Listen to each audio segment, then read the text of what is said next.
काही जण म्हणताय माऊजवळ पाणी आणि खाऊ ठेव. हे आहे पाणी, हे आहे खाऊ. अरे माझा थोडी माऊचा खाऊ सांगितला ना. हा आहे माऊचा खाऊ. लाज वाटायला पाहिजे मला अशा वेळी मजाक करताना. ChatGPTला विचारलं, तो म्हणे तिच्या खाली मऊ आणि उबदार जागा राहील असं काहीतरी ठेव. ह्याच्यापेक्षा उबदार काय राहील? ही नवी ब्लँकेट आहे. पण घरच्यांना कळलं तर मला झोडपून काढतील. पण याच जागेचा माझा कोणी असा मुलगा झाला असता तर किती लाड केले असते ना त्यांनी. मग हा काय जीव नाही का?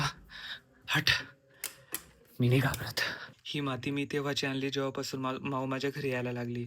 म्हटलं हिने घरात कुठे पण घाण नको करायला, जेणेकरून घरचे मलाच रागवतील. म्हणून मी ही माती आणली होती तिच्या शी करण्यासाठी. पण ती कधीच आमच्या घरात तिने घाण केलीच नाही. ती शी करायला आत्यांच्या घरी जायची, काम माहीत काय नाही, पण तिने कधीच आमच्या घरात घाण केली नाही. म्हणून ही मातीचा यूज झालाच नाही. पण आता यूज करण्याची वेळ आली, कारण आता मुलं झाल्यानंतर ती कुठे बाहेर जाणार नाही. कदाचित 1-2 दिवस मग ती घरीच राहील. मग ही माती टाकून ठेवतो, जेणेकरून यूज पण होऊन जाईल आणि घरात कुठे पण घाण पण करणार नाही ती. ही माझ्या माऊसाठी गरम ब्लँकेट, हा तिचा खाऊ, तिच्यासाठी हे पाणी आणि हे शी करण्यासाठी.